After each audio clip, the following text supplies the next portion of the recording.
Hey guys, welcome back to Dream Analytica.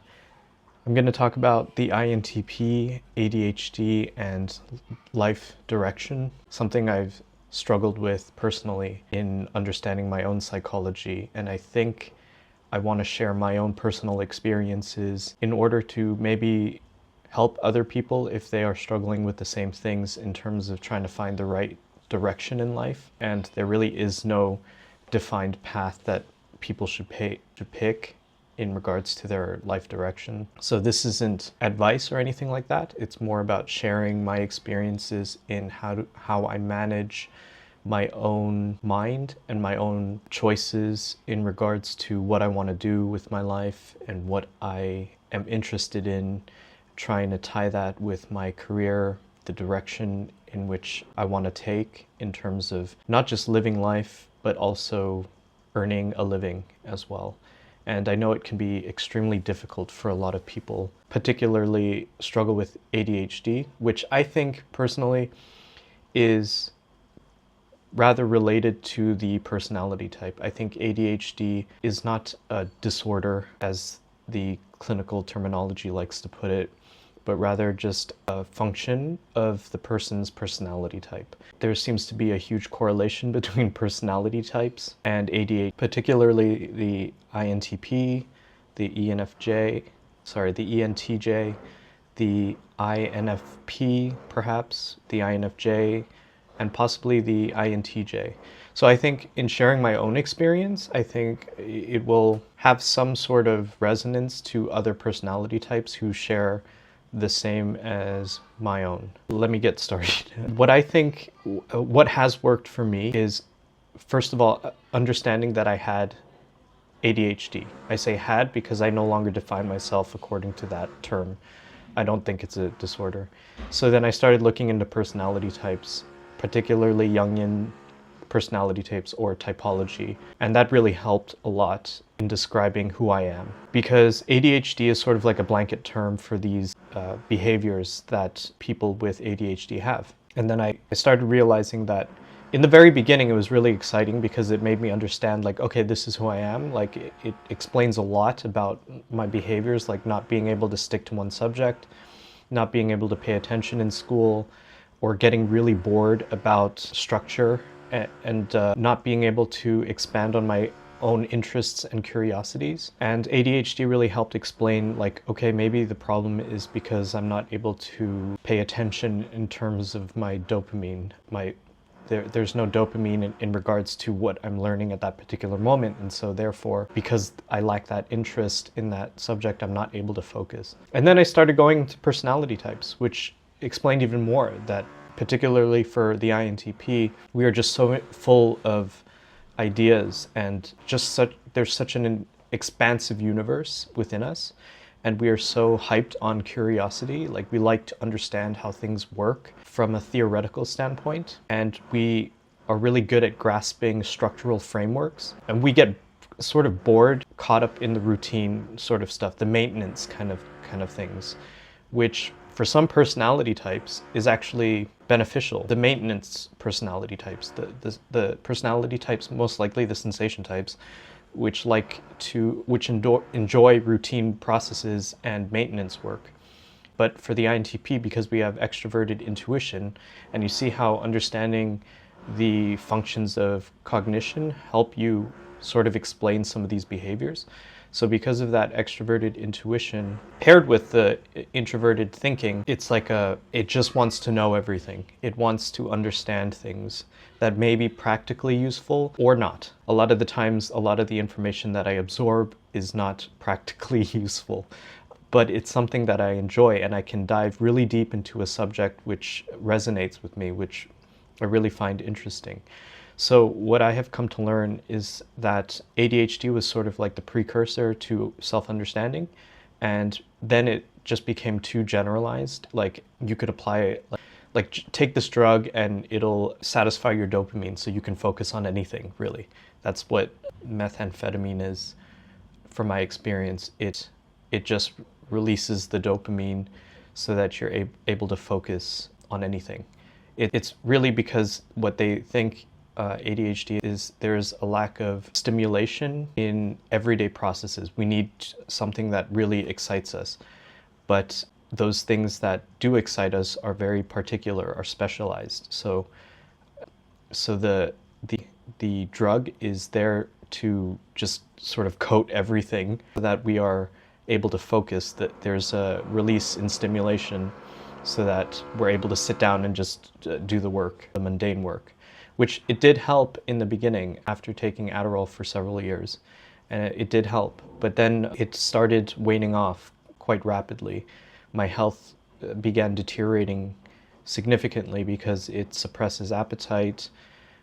It sort of numbs you. It numbed me. It really numbed my emotions, and as a matter of fact, it actually exacerbated my anger. It made me really angry when I was on that drug, and the slightest things would trigger me. So the benefits of the drug started declining quite rapidly, and then I realized I needed to stop taking it because it's just really terrible for my health. It's a salt, so meaning it's an amphetamine, it's meth, so it's not good for you. From my own experience, I realized it wasn't good for me, so I stopped.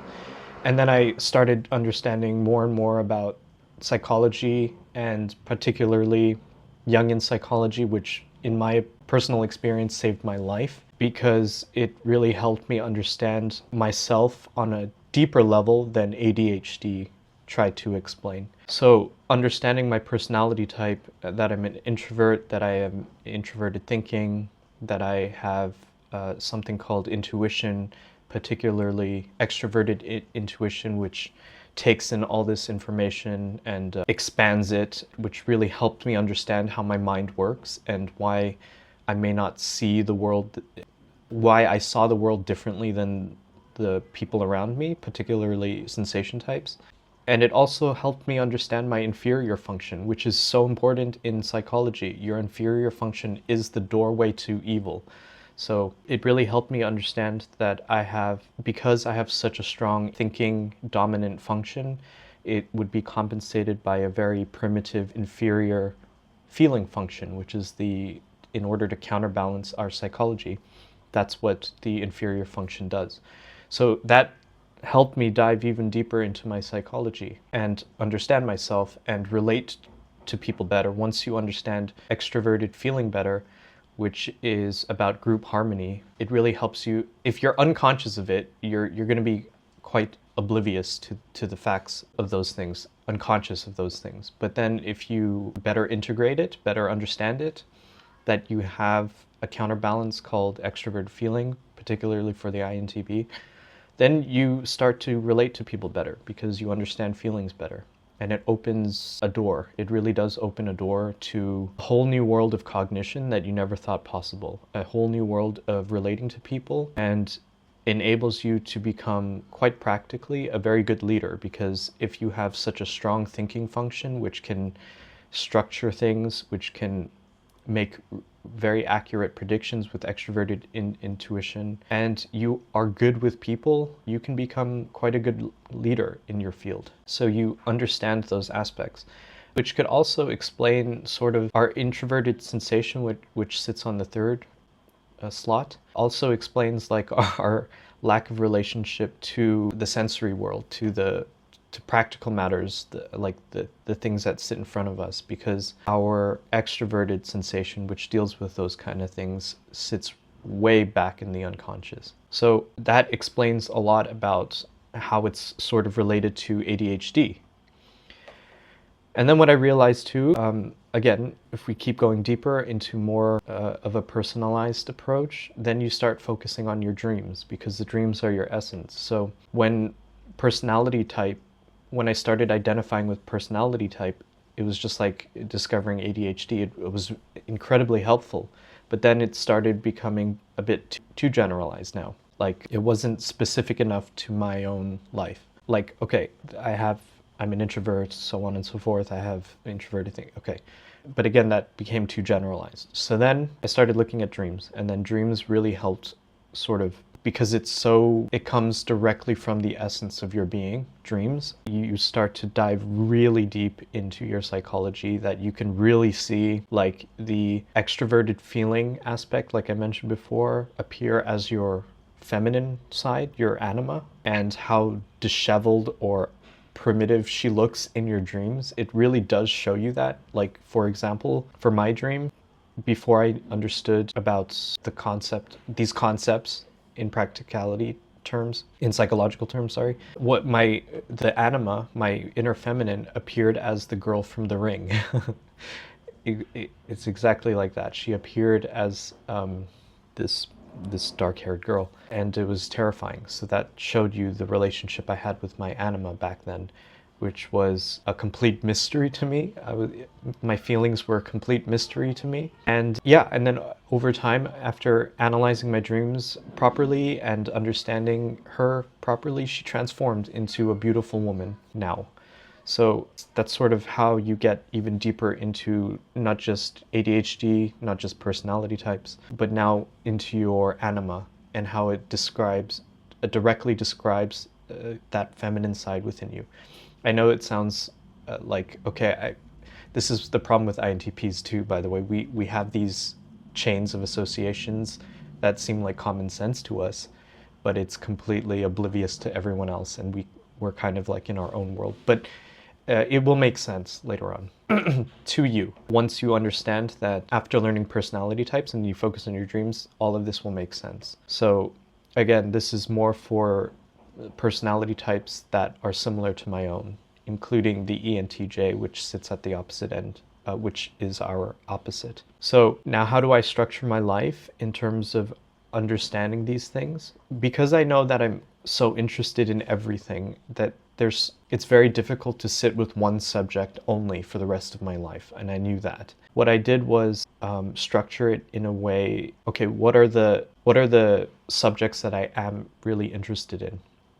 And so it was like economics, finance, psychology, obviously, programming, art, and design. So these were the 5 that I selected. I consciously selected these 5. And I was like, okay, I want to integrate all these subjects into my life because I cannot live without any of them. I need them. And it's going to be extremely difficult in the beginning, but it will be well worthwhile because I feel more fulfilled in doing this.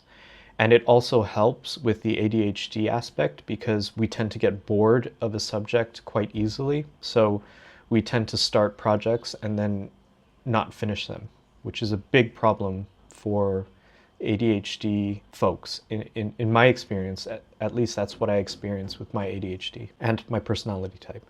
So I picked those 5 subjects and then I realized, okay, I understand how my mind works. Like I'll get bored easy, but I also get interested easy too.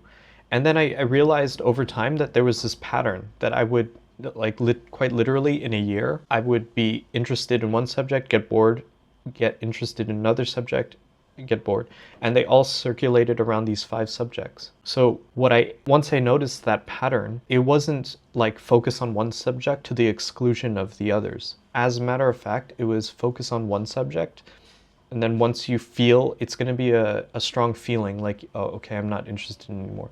You don't throw that away forever. You just put it on the back burner, let your unconscious work on it, and then focus on the next subject. So in the let's use the year as a reference, as an example. So like in the beginning of the year, it'll be economics and finance. I'll be super interested in that and then focus on that. And then really try, because I've recognized it, that you're not going to throw it away, but you're rather going to improve it a couple of percentage points each time, each cycle. So improve it a couple of percent, maybe like 1 or 2, maybe even 5 if you have enough energy. And then you're going to get bored. Okay, I'm done with economics now and finance. And then move on to the next one, which is psychology or whatever my next one would be. Most likely it'll be psychology as a counterbalance to economics. But you also realize they're connected. Economics is connected to psychology. If you understand psychology, you can be quite good at economics too, and finance. So then you move into psychology. You start practicing on that and improving that. And then you move into programming. And I try to relate the programming to psychology, which is my main career path, I suppose. So I tried to relate the programming to psychology, and then started building applications, started building my website, which is now available in the link. And that's amazing. Like, you can connect the two fields together. Okay, and then you improve on the programming, and that one's tough because in programming things update daily, like possibly even hourly, so you have to keep up with the trends. So that I sort of hop in and out of during the year. But let's just say that I'm focused on programming, and then okay, you get bored of that. Then you focus on art and design, which again I try to relate to my programming.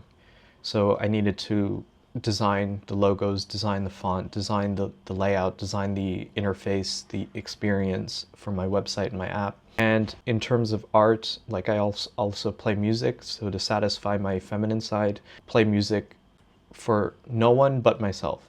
It's just for me. So I'll just play the piano or the guitar on my own, and I do that as sort of like psychological balance and stuff like that. And then you realize that art is related to psychology, very deeply related to psychology. Because if you are an artist, and I'm talking about like a real artist, like the ones who have really grasped the nature of their unconscious, you realize that when you are in the zone or in flow state, there's no thinking. So the thinking completely shuts down or is just pushed to the side. And you're sort of like in this unconscious state, which I have come to learn. My anima, my inner woman, she quite literally takes over my body and plays the instrument or holds the brush in my hand. And I've become ambidextrous, so I've activated my left hand. So I really practiced writing and drawing with my left hand, so that quite literally represents my feminine side taking over. So I would draw with my left hand, and that helps her express herself because she does need to come out. She needs to express herself.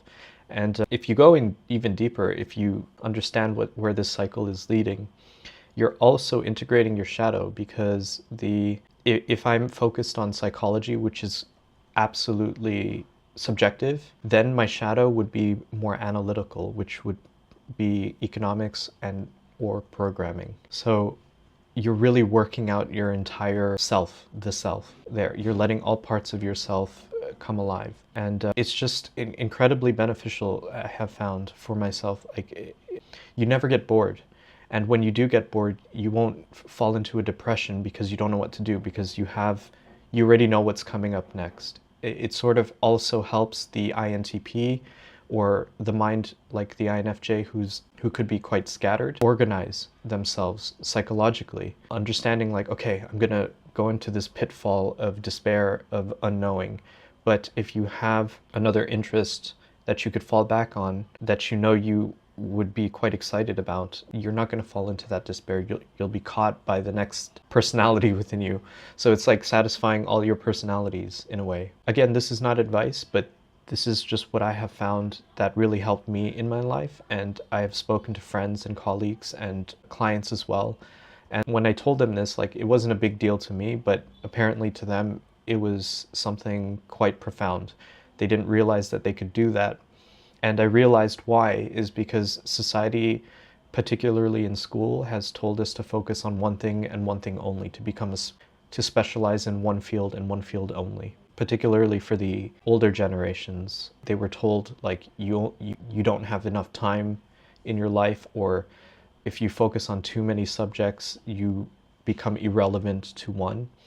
But actually, the full quote is, "A jack of all trades is a master of none, but oftentimes better than a master of one." That's the full quote. So they sort of lied to us in a way. Although it might have been for noble intentions, we don't know. They were just probably unaware that they could do more than one thing. And yeah, I mean, it's all connected, really. So it's not like you're scatterbrained or anything. And you do need all of these things in your life. You do need to be analytical. You do need to be practical. You do need to be creative. It's absolutely important to be those things. You need to play. And where in your life are you allowing yourself to play? You have to kind of treat yourself like your own child. Like, you want your child to have a good life. You want them to experience their childhood properly. You want them to play. And you need to afford yourself those things too, because you are as well a child inside. You'll see that child in your dreams. And depending on what state he's in or she's in, will show you the state of your inner child.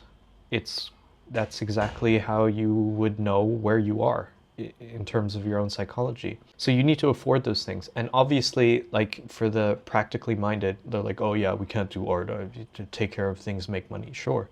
But if you only focus on those things, there will be a compensation. It's not whether I say it or whether a judge says it or anyone. Your psychology will compensate and will pay you back in return for where you have neglected it. So, okay, sure, you can focus on one aspect of your life only. The other one's going to come around the corner and beat the shit out of you. It's going to beat the living shit out of you. It's going to attack you with these negative thoughts. Creativity becomes destructive. Again, it could work in reverse too. Like, if you're only focused on creativity, the practical side will come out and beat you with a stick. Like, you'll get in trouble from the law. Like, you'll not have any food on the table, you won't be able to afford rent, and so on and so forth. Again, this is not easy, and it never was supposed to be. If it were easy, we would all be living in utopia. But this is what I found has worked for me after an immense amount of struggle. And the reason I'm sharing this is because I don't want people to go through the same thing as I did.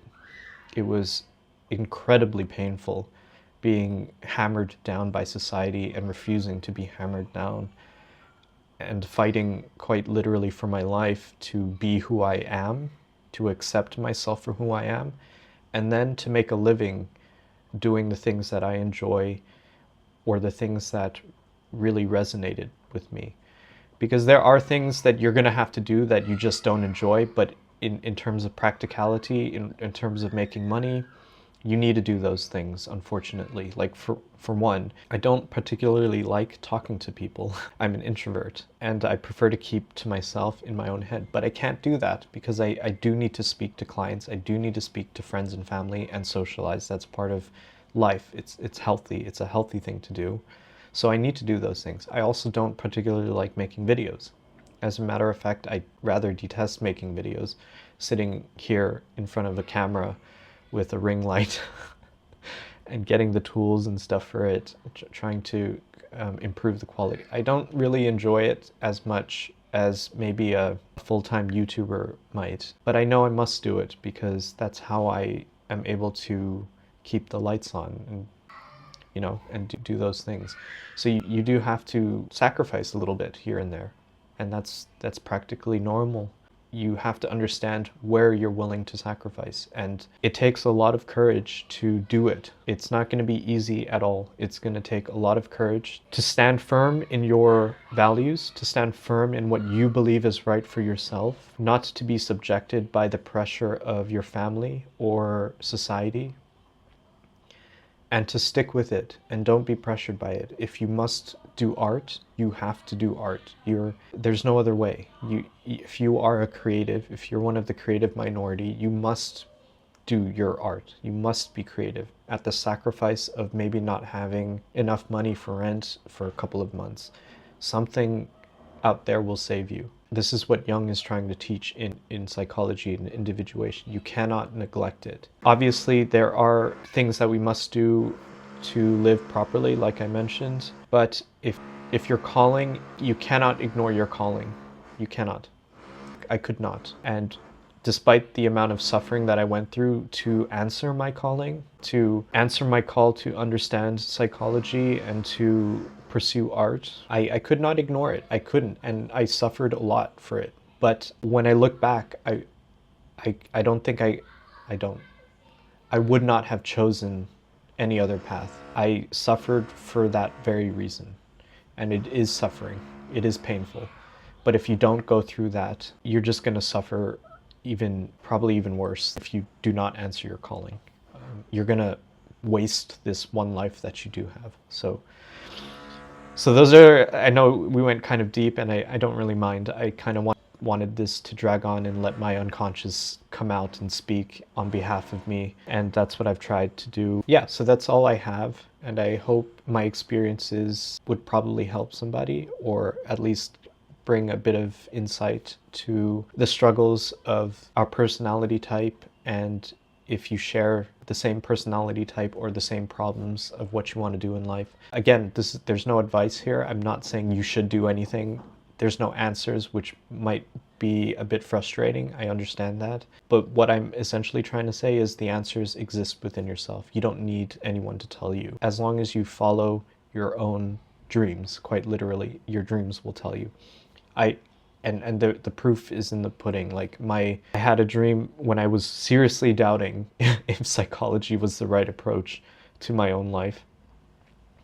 Like, okay, how on earth am I going to make a living out of this? Or how on earth am I going to survive just doing psychology? And I had a dream, and I was in a very famous person's house doing an analysis for him, and he was severely depressed. And so I did the analysis, and that was the dream. And I understood from that dream, was like, okay, I think this will work. So your dreams really will give you some sort of guidance in your life. It won't give you, again, it's not going to give you the direct answer, but it's not going to be that clear. You need to be patient. You need to take the steps necessary in order to get the right answer.